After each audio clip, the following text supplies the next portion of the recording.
नमस्कार दोस्तों, Indian penal code का चैप्टर सेकेंड हमारा कंटिन्यू है और चैप्टर सेकेंड का हमारा ये पार्ट बी लेक्चर है जिसमें हम 29A से लेकर के 52A तक डिस्कस करेंगे।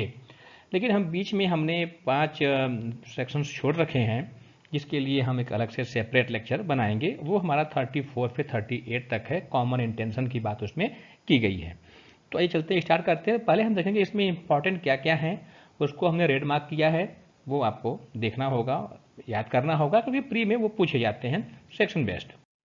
तो कुछ ऐसे प्रोविजंस हैं जो धारा के साथ पूछे जाते हैं कि ये टर्म्स कहाँ डिफाइन किया गया है, तो आपको याद रखने हैं। मैंने उसको रेड मार्क कर दिया है। डॉक्यूमेंट 29 में है, 29A जो बाद में जोड़ा गया है, that is the electronic record. 30 में वैल्यूएबल सिक्योरिटी, 31 में विल है। उसके बाद 33 में एक्ट ओमिशन डिफाइन किया गया है, 39 में वॉलंटरली है, 40 में ऑफेंस है, 43 में इलीगल, 44 में इंजरी, 52 में गुड फेथ हमेशा पूछा जाता है, एंड 52A में बाद में जोड़ा गया है, हार्बर की बात कही गई है। तो इतना जो भी रेड मार्क्स हैं उसको आप याद करेंगे ताकि आप प्री में एग्जैक्ट सेक्शन वाइज जो भी पूछा जाए वो आप उसको टिक कर सकें। इसके बाद जब हम आगे बढ़ते हैं तो हम 29A से हम स्टार्ट कर रहे हैं। This is the electronic record and defined as the words electronic record shall have the minimum assigned to them in section 2 subclause T of the Information Technology Act 2000। इसे जोड़ा गया जब 2000 में हमारा IT एक्ट बना तो उसी के थ्रू यहाँ पर एक प्रोविजन ये भी जोड़े गए।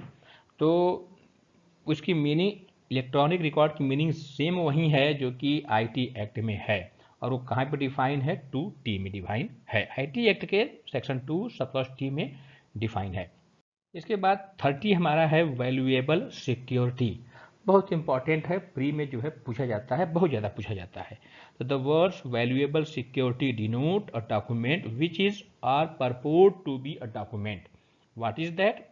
That means there are two types of valuable security. First of all, this is a document, and the nature of such document is like whether any legal right is created, extended, transferred, restricted, extinguished or released, or whereby any person acknowledged that he lies under legal liabilities or he has not a certain legal right. So first of all, this is a document whereby certain rights has been given to any person or thereby created, extended, transferred, restricted, extinguished, तमाम चीज़ें हैं। तो किसी भी document के through यदि किसी व्यक्ति में कोई राइट क्रिएट किया जा रहा है, किसी व्यक्ति को नया राइट दिया जा रहा है, दिस इज वैल्यूएबल सिक्योरिटी। या किसी में कोई राइट पहले से है, उस राइट को एक्सटेंड किया जा रहा है, उसमें विस्तार किया जा रहा है, तो वह डॉक्यूमेंट आपका वैल्यूएबल सिक्योरिटी माना जाएगा। यदि उसके बाद यदि किसी किसी डॉक्यूमेंट के थ्रू कोई राइट ट्रांसफर किया जा रहा है, पहले वो राइट ए में था, अब वो राइट बी को दिया जा रहा है वो डॉक्यूमेंट के थ्रू, तो वो डॉक्यूमेंट आपका वैल्यूएबल सिक्योरिटी माना जाएगा। या किसी में कोई राइट पहले से था बट अब किसी डॉक्यूमेंट के थ्रू वो राइट रिस्ट्रिक्ट कर दिया गया है। सपोज दैट ए ने कोई लाइसेंस बी को दिया था, अब वो नेक्स्ट किसी डॉक्यूमेंट के द्वारा वो लाइसेंस जो है कैंसिल कर रहा है, रिजेक्ट कर दे रहा है, तब भी वो डॉक्यूमेंट वैल्यूएबल सिक्योरिटी माना जाएगा। एक्सटिंग्विश्ड है, उसका जो नेचर है वो बदल दे रहा है, कुछ जो है डिफरेंट राइट दे दे रहे हैं, उसको जो है सेपरेट राइट दे दे रहे हैं। पहले राइट कंबाइंड था, अब राइट सेपरेट हो गया है, तब भी वो वैल्यूएबल सिक्योरिटी माना जाएगा। या रिलीज कर रहा है, कोई राइट किसी व्यक्ति के पास था, उसने जो है किसी डॉक्यूमेंट के थ्रू उस पर साइन कर दिया कि मेरा राइट मेरे पास था, मैं रिलीज करता हूँ, मैं छोड़ता हूँ, त्यागता हूँ, तब भी वो डॉक्यूमेंट वैल्यूएबल सिक्योरिटी माना जाएगा। उसके बाद कहा कि where by any person acknowledge. तो जहाँ पर कोई पर्सन एक्नॉलेज कर देता है कि हाँ मुझे पता है कि राइट मेरे पास है, या मैं एक्सेप्ट करता हूँ, I am having the acknowledge that the fact to have, तो इसका मतलब है कि वो डॉक्यूमेंट जिसके थ्रू ऐसा डिक्लेरेशन करता है वो भी वैल्यूएबल सिक्योरिटी होगा। तो जहाँ पर कोई लीगल लायबिलिटी वो अपने ऊपर जो है एक्नॉलेज करता है कि हाँ ठीक है मैं इसको एक्सेप्ट करता हूँ, तब भी वो वैल्यूएबल सिक्योरिटी मानी जाएगी। इसके बाद जो है कह रहा है कि और has not a certain legal right, या वो ये भी एक्सेप्ट करता है कि नहीं ठीक है मेरे पास ये लीगल राइट नहीं है, मैं एक्सेप्ट करता हूँ कि मैं आपकी प्रॉपर्टी में कभी नहीं जाऊँगा, ये मेरी पोजीशन में नहीं है, या मेरा इस पर जाने का जो है एजमेंट्री राइट नहीं है, वो एक्सेप्ट कर लेता है। तो वो डॉक्यूमेंट जिसके थ्रू उसने एक्सेप्ट किया है, this is the valuable security. अब इसमें कुछ इलस्ट्रेशन हैं, वो भी आपको देखने होंगे। A writes his name on the back of bill of exchange. तो बिल ऑफ एक्सचेंज पे जैसे पीछे जैसे ही वो अपना नाम लिखता है, this is known as the endorsement, उसने इंडोर्स कर दिया है। तो उसका मतलब क्या होता है, इंडोर्समेंट जैसे ही किसी बिल ऑफ एक्सचेंज में या किसी निगोशिएबल इंस्ट्रूमेंट के पीछे जो है आपने अपने साइन कर दिए हैं, तो वो सिग्नेचर जो है इंडोर्समेंट माना जाएगा, और उसके थ्रू आप जो है ये कहते हैं कि इसमें जो चीज़ें लिखी हैं मैं पेई को पे करता हूँ। तो इसका मतलब होगा कि as the effect of this endorsement is transfer the right to the bill to any person who may become the lawful holder of it. तो वो वैल्यूएबल सिक्योरिटी मानी जाएगी, क्योंकि उस इंडोर्समेंट के थ्रू जो है आप राइट ट्रांसफर कर रहे हैं। इसके बाद जो है विल को डिफाइन किया गया 31 में। The words will denote any testamentary document. तो आपको पता है कि विल क्या है, विल एक ऐसे डॉक्यूमेंट है, this is also kind of transfer of property, लेकिन वो पर्सन के मरने के बाद ही इन्फोर्स में आती है। तो वो कहीं ना कहीं से एक अपना जो है उत्तराधिकारी चुनता है, अपने प्रॉपर्टी का उत्तराधिकारी चुनता है, this is also testamentary document. तो वो बट उसके मरने के बाद ही इफेक्ट में आएगी। 31 में विल डिफाइन है। इसके बाद हम बात करेंगे 32 में, words referring to act include illegal omission. इसको हमने अपने सेकेंड लेक्चर में डिस्कस किया था, वो वहाँ पे पढ़ लीजिएगा। तो इसका मतलब यही कि in every part of this code except where a contrary intention appears from the context. क्या कह रहा है कि word which refer to act done extend also to legal omission. तो यहाँ पर कहा गया है कि जहाँ भी एक्ट आएगा उस एक्ट के अंतर्गत इलीगल ओमिशन भी शामिल है।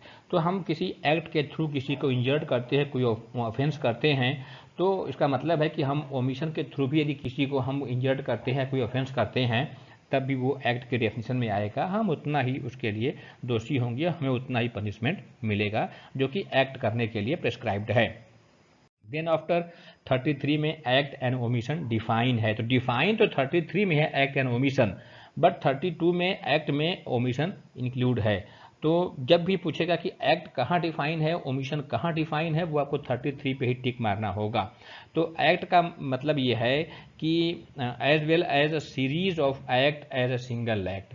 तो जहाँ पर सीरीज ऑफ एक्ट है, एक साथ कई काम कर रहे हैं और उस कई कामों का परिणाम कोई एक सिंगल ऑफेंस हो रहा है, तो वो सिंगल एक्ट माना जाएगा।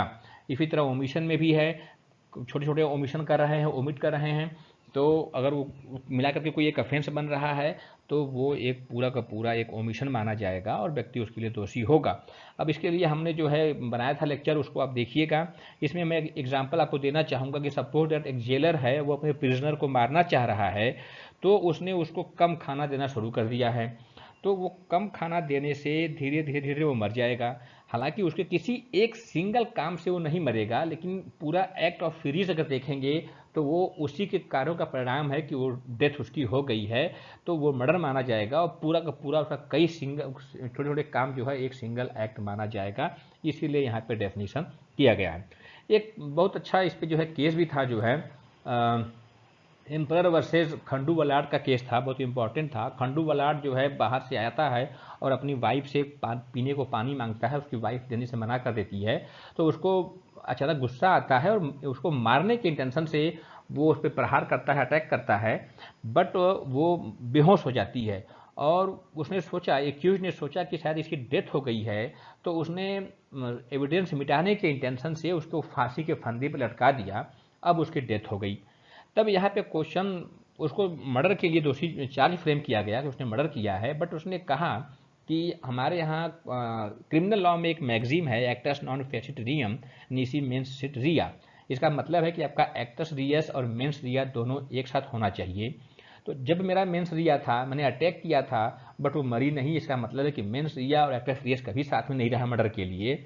और जब मेरा एक्टस रियस था, उसको मैंने लटकाया फंदे पर, उसमें मेरा मेंस रिया नहीं था, उसका मारने का आशय मेरा नहीं था, तो इसे दोनों एक साथ कभी भी प्रेजेंट नहीं रहे, तो मैं मर्डर के लिए कभी भी लाइबल नहीं हूँ, मुझे आप ग्रीवियस हर्ट या हर्ट के लिए पनिश कर सकते हैं। बट कोर्ट ने इस प्रोविजन का सहारा लिया, बोला कि एक्ट का मतलब क्या है कि series of act deem to be a single act.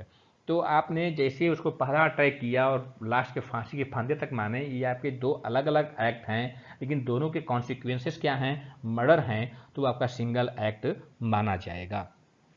तो ये चीज़ें यहाँ पर हैं, इसलिए बहुत इंपॉर्टेंट है। 33, 34, 35, 36, 37, 38 तक हम जो है बनाएंगे एक separate lecture. This is known to be a common intention. और इसके बाद हमारा 39 है। 39 में वॉलंटरली डिफाइन किया गया है, बहुत इंपॉर्टेंट है। किसी भी ऑफेंस को हमें पता है कि मेंस रिया होना इंपॉर्टेंट है ऑफेंस के लिए। अगर हमने कोई एक्ट किया है और उस एक्ट से कोई ऑफेंस हो गया है, तो एक्ट ये तो दिख रहा है, बट क्या मेंस रिया है या नहीं है, तो उसके लिए वॉलंटरली को जो है कहीं कहीं किसी भी कुछ अपराधों में जो है इसको एज ए इंग्रेडिएंट बनाया गया है। तो इसलिए इसका मतलब क्या है, what does mean by the voluntarily, it is said in the 39 deals with the voluntarily. A person is said to cause an effect voluntarily when he causes it by means where by he intended to cause it. तो किसी person ने कोई काज किया है, तो ये कैसे माने कि ये उसी का कार्य है। तो सबसे पहले ये है कि क्या उसने उसको इंटेंशनली किया है या नहीं किया है, ये बहुत इंपॉर्टेंट है। या जो है by means which at the time of employing those means he knew to cause it or he had reason to believe to be likely to cause it. तो यदि जो है वो जानता था कि उसके कार्य से यही परिणाम निकलेंगे, तो इसका मतलब है कि उसका इंटेंशन था, उसने वॉलंटरली वो कार्य किया है। या that person is having the reason to believe that this cause may be happened then after he did this work, तो हम तब भी कह सकते हैं कि वो उसी का कार्य है। अब इसका मतलब है कि यहाँ पे तीन चीज़ें हैं। एक तो जो है उसने जो कॉन्सिक्वेंसेस पाने चाहे हैं उसी कॉन्सिक्वेंसेस को माइंड में रख करके वो कार्य किया है, तब तो उसने वॉलंटरली कार्य किया है। या वो जानता है कि मैं जो कर रहा हूँ इससे ये भी परिणाम निकल सकता है, कॉन्सिक्वेंसेस निकल सकते हैं, तभी हम कहेंगे कि वॉलंटरी काम किया है। या उसके पास इस बात का रीज़न है बिलीव करने का कि मैं ये कार्य कर रहा हूँ और उससे ये कॉन्सिक्वेंसेस हो सकते हैं, परिणाम हो सकते हैं, तब जो है ये भी कहते हैं कि उसने जो है उसी वॉलंटरली से काम किया है। तो तीन बातें यहाँ पे आपको ध्यान में रखनी पड़ेंगी। उसका पास इंटेंशन था, उसको नॉलेज थी, और उसके बाद रीजन था बिलीव करने का कि यही कॉन्सिक्वेंसेस निकलेगा, तब वो कॉन्सिक्वेंसेस निकले हैं उसके कार्यों से, तो उस कॉन्सिक्वेंसेस के लिए यही कहा जाएगा कि उसने वॉलंटरली कार्य किया है। इसके बाद इसमें कुछ हमारे पास इलस्ट्रेशन हैं। A sets fire by night to an inhabited house in a large town for the purpose of facilitating a robbery. तो एक रॉबरी कहीं दूसरी जगह होने के लिए जो है एक तीसरे गांव में व्यक्ति ने कहीं आग लगा दी। उसका मतलब ये था कि जो पुलिस है या गांव वाले हैं वो जाएंगे आग बुझाने के लिए, फिर हम कहीं और डकैती को एग्जीक्यूट कर देंगे। तो 10 causes the death of a person, तो उसने उस आग जब लगी, उसने फायर लगाया जो है, तो उससे कई व्यक्तियों की मृत्यु हो गई, डेथ हो गई। तो यहाँ पर उसका इंटेंशन नहीं था किसी की डेथ कॉज करना, क्योंकि उसका मेन पर्पज था कि डकैती कहीं हो जाए, बस लोग यहाँ बुझाने आ जाएंगे तो सब आग बुझ भी जाएगी, उधर डकैती हो जाएगी। तो उसका इंटेंशन नहीं था किसी की डेथ कॉज करना, वो अपने काम से दुखी था। May even be sorry that death has been caused by his act, लेकिन फिर भी वो जानता था कि जब मैं किसी मकान में आग लगाऊंगा तो कुछ लोगों की डेथ होगी, क्योंकि ये उसके जो है जनरल कॉन्सिक्वेंसेस हैं। कोई भी सोच सकता है कि हाँ, जब हम किसी घर में आग लगाएंगे तो घर में जो अंदर है वो मरेगा ही। तो यहाँ पर हम कह सकते हैं कि he has caused death voluntarily. तो आपने क्या सोचा है, एक तो वो चीज़ें हैं, आपको नॉलेज किया है, एक तो वो चीज़ें हैं, लेकिन तीसरी जो चीज़ें हैं बड़ी खतरनाक है। कॉमन पर्सन क्या सोचेगा उसको ध्यान में रख करके वो चीज़ें शामिल की गई हैं। भले ही आपको नॉलेज हो या नहीं, कोई मतलब नहीं है, लेकिन यदि उसका रीजन वो निकल सकता है, उसका जो है कॉन्सिक्वेंसेज वो निकल सकता है in the eye of the common prudence person of the society, then you shall be liable for that act and it is deemed to be that you did voluntarily that act. Then after this is the 40 में offence define है। और इस offence के definition में बहुत लोगों ने मैंने देखा है थोड़ी मिस्टेक की है कि what does mean bye offence. तो ये 3 पार्ट में डिवाइड किया गया है, बहुत ध्यान रखना। 3 पार्ट में डिफेंस को ऑफेंस को डिफाइन किया गया है। कहा गया है कि accept in the chapters and sections mentioned in clause 2 and 3 of this sections, the word offense denotes a thing made punishable by this code। तो यानी कि ये पूरा क्लॉज 3 क्लॉज में डिवाइड किया गया है। तो एक तो ये क्लॉज है, एक सेकेंड है और ये थर्ड है। तो हमारा जो फर्स्ट क्लॉज बोल रहा है कि सेकेंड और थर्ड में जितनी भी धाराएं हैं, जितने भी प्रोविजन हैं, उनको छोड़ करके बाकी इंडियन पीनल कोड में जो भी ऑफेंस पनिशेबल हैं वो सभी ऑफेंस की डेफिनेशन में आएंगे। तो offence denotes a things made punishable by this act, जो भी बात, जो भी थिंग्स पनिशेबल है इंडियन पीनल कोड में, वो सब ऑफेंस के डेफिनेशन में आएगा।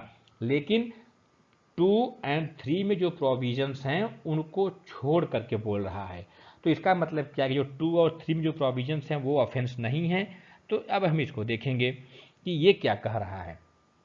तो the chapter 4 that means general exception, chapter 5A that mean criminal conspiracy and in the following sections. तो पूरा का पूरा हमारा जनरल एक्सेप्शन, पूरा का पूरा जो है आपकी क्रिमिनल कॉन्स्पिरेसी, और ये जितने भी धाराएं यहाँ पर ऐड किया गया है, इनमें कहा गया है कि the word offence denotes a thing punishable under this code or under any special or local laws as here in after defined. तो इसका मतलब है कि इनमें तो जो इंडियन पीनल कोड के तहत जो ऑफेंस हैं वो आएंगे। अगर आईपीसी के तहत कहीं पनिशेबल है तो वो ऑफेंस की कैटेगरी में आएगा। इसके अलावा ये कुछ चीज़ों को और इंक्लूड कर रहा है, क्योंकि अगर सेम एक्टिविटीज़ किसी स्पेशल लॉज और किसी लोकल लॉज के तहत भी कुछ डिफाइन है तो उसके तहत भी वो आएगी। तो दोनों चीज़ों को शामिल मान रहा है कि वहाँ भी ऑफेंस है और यहाँ भी ऑफेंस माना जाएगा। दोनों लोकल एंड स्पेशल लॉज में भी अगर ये ऑफेंस वो है तो वहाँ भी ऑफेंस रहेगा और यहाँ भी ऑफेंस वो चीज़ें रहेंगी। तो हमारा जो चैप्टर 4 है, चैप्टर 5A है, इन चीज़ों को जो है इसमें तो जो पनिशेबल है वो टर्म्स ऑफेंस हैं। क्योंकि चैप्टर 5 क्या है, चैप्टर 4 हमारा क्या है, चैप्टर 4 एक ऐसी चीज़ें हैं, जनरल एक्सप्लेनेशन है और उसका एक्सेप्शन बहुत इंपॉर्टेंट है। तो पूरा का पूरा 76 से लेकर के 106 तक में कहीं भी ऑफेंस टर्म्स दिया गया है तो वो ऑफेंस का मतलब होगा कि that things which are punishable by the IPC और that things which are punishable by local and other laws. तो लोकल एंड अदर लॉज पे भी हमारा जनरल एक्सेप्शन अप्लाई होगा, ये हमारा क्लॉज सेकेंड बता रहा है। तो हमारा जो 76 से 106 तक के प्रोविज़न हैं वो तो आईपीसी पे अप्लाई हो ही रहे हैं। इसके अलावा अदर भी कोई लोकल एंड स्पेशल लॉज है जो किसी थिंग्स को ऑफेंस डिक्लेयर करता है, वहाँ भी हमारे general exceptions and criminal conspiracy दोनों वहाँ भी अप्लाई होना शुरू हो जाएगा।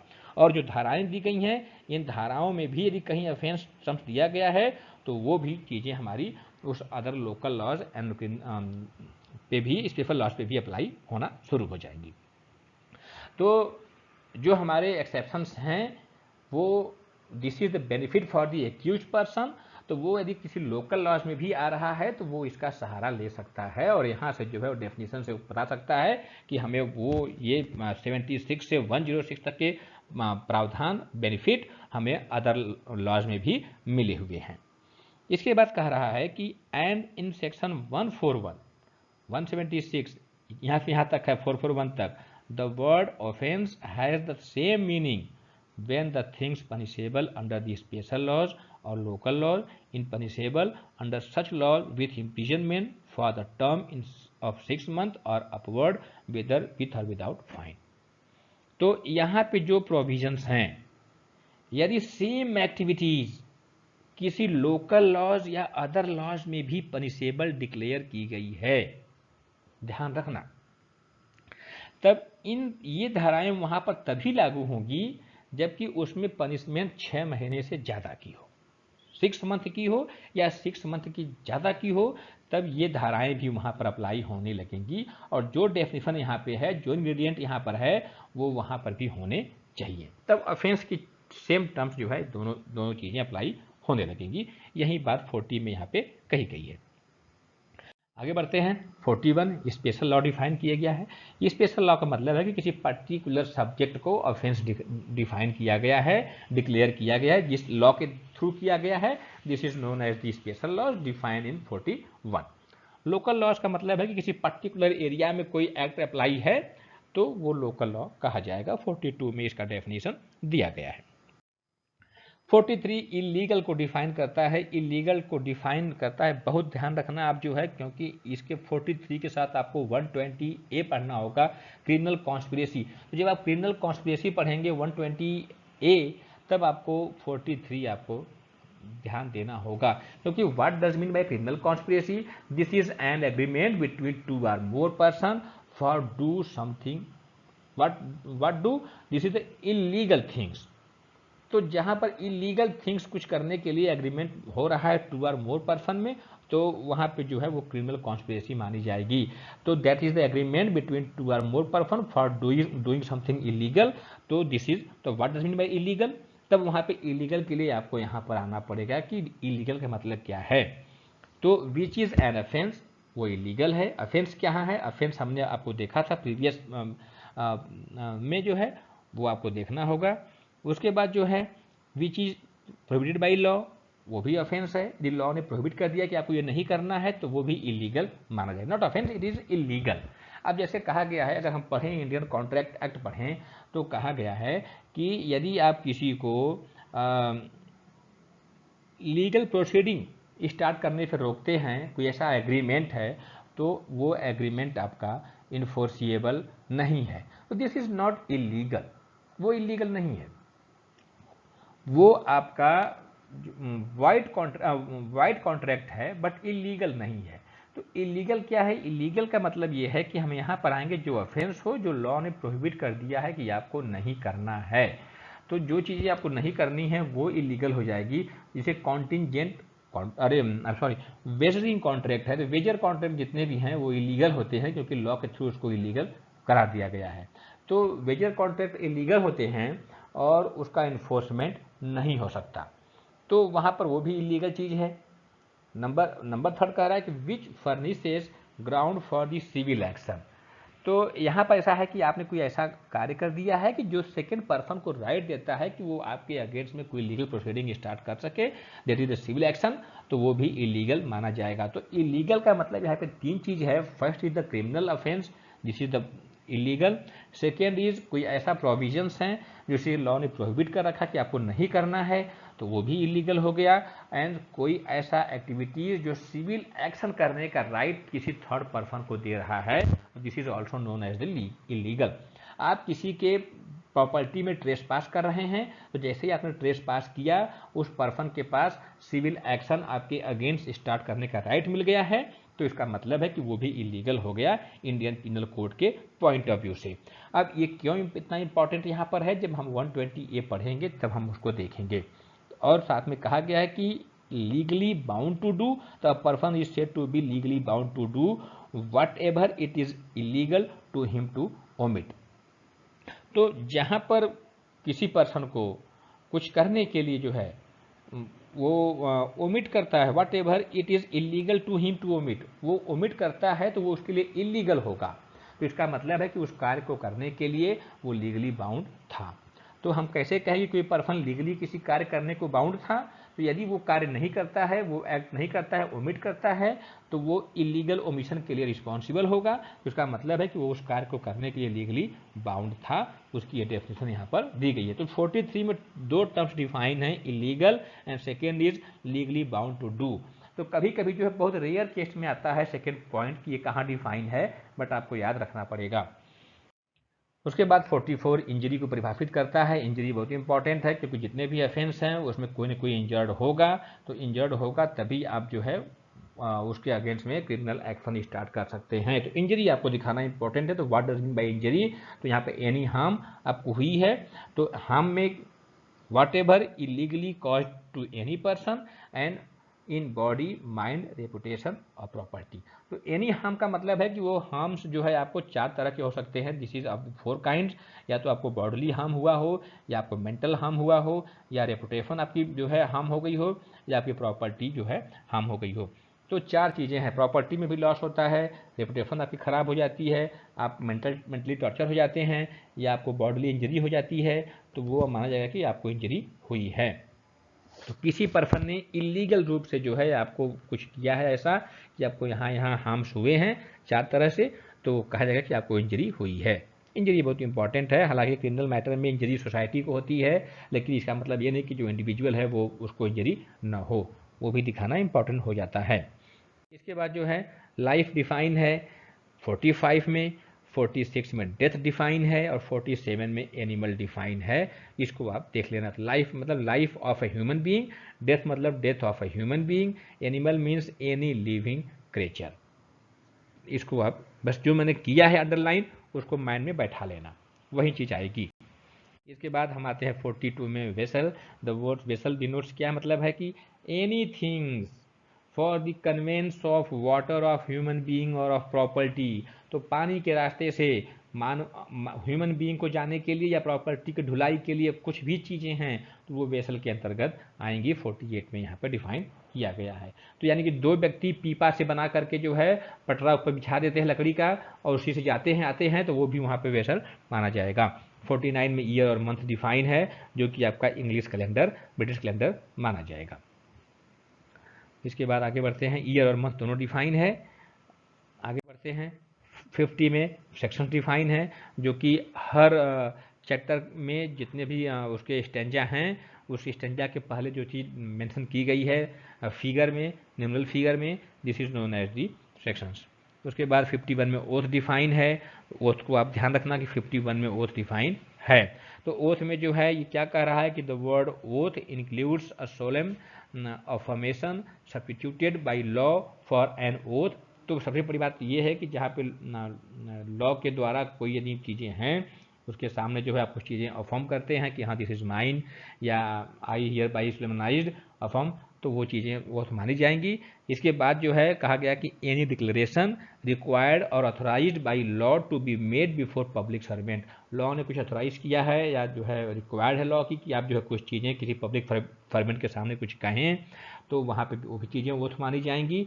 काहे बदे, for to be use for the purpose of proof whether in a court of justice or not. तो हो सकता है कि आप उसको जो है प्रूफ के पर्पज से कर रहे हों, चाहे उसे कोर्ट में यूज किया जाए या ना किया जाए, फिर भी जो है वो आपका ओथ माना जाएगा। इसके बाद गुड फेथ डिफाइन है। गुड फेथ बहुत इंपॉर्टेंट है, क्योंकि मैक्सिमम चीज़ें गुड फेथ में आपने की हैं, तो आपको जो है चैप्टर 4 में जनरल एक्सेप्शन में लाभ मिलेगा। वहाँ पे सभी चीज़ें गुड फेथ में होनी चाहिए, चाहे कंसेंट की बात हो, चाहे आपका डॉक्ट्रिन ऑफ एक्सीडेंट हो उसकी बात हो, या आपका जो है डॉक्ट्रिन ऑफ नेसेसिटी हो उसकी भी बात हो। तो गुड फेथ में चीज़ें होनी चाहिए। मिस्टेक ऑफ फैक्ट की बात है वो सभी गुड फेथ में होनी चाहिए। तो यहाँ पे चीज़ें आपको मिलेंगी। तो गुड फेथ का मतलब क्या है? गुड फेथ मीन्स जो है ड्यू केयर एंड अटेंशन है। यदि आपने कुछ एक्ट किए हैं with the due care and attention, उसका मतलब है कि आपने गुड फेथ में किया है। यदि इसमें से चीज़ें ड्यू केयर एंड अटेंशन नहीं है तो आपने गुड फेथ में काम नहीं किया है। इसके बाद 52A है, हार्बर को डिफाइन किया गया है और कहा गया है कि the word harbour includes the supplying a person with shelter, food, drink, money, clothes, arms, amenities or means or conveyance. तो कोई भी पर्सन को जो है आप कुछ देते हैं, शेल्टरिंग करते हैं, उसकी फूड, ड्रिंक, मनी सब देते हैं आप जो है, तो उसकी आप हार्बरिंग कर रहे हैं। It is said by the 52A। अब साथ में क्या कह रहा है कि the assisting a person by any means whether of the same kind as those enumerated in this section or not to evade apprehension. तो जहाँ पर इवेड एप्रीहेंशन है तो यहाँ पर जो चीज़ें अगर आप प्रोवाइड करते हैं जो है उसको, तो आप हार्बरिंग के लिए दोषी होंगे। तो उसको छिपाने के लिए ऊपर से किसी भी तरीके से, चाहे उसको आप शेल्टरिंग कर रहे हो, फूड दे रहे हो, ड्रिंक दे रहे हो, ताकि काफ़ी लंबे समय तक जो है एक जगह छिपा रहे, कोई पकड़ ना पाए, तो इसके लिए जो है आप हार्बरिंग करते हुए कहे जाएंगे। लेकिन इसमें कुछ चीज़ें हैं जो हार्बरिंग की डेफिनेशन में नहीं आएंगी। वो क्या है, 157 में कोई एक्टिविटीज़ है तो this is not amount to harbour. And उसके बाद 130 में कहा गया है कि जहाँ पर वाइफ अपने हस्बैंड को जो है कुछ चीज़ें प्रोवाइड कराती हैं तो this is also not amount to the harbour. तो यहाँ पे आपको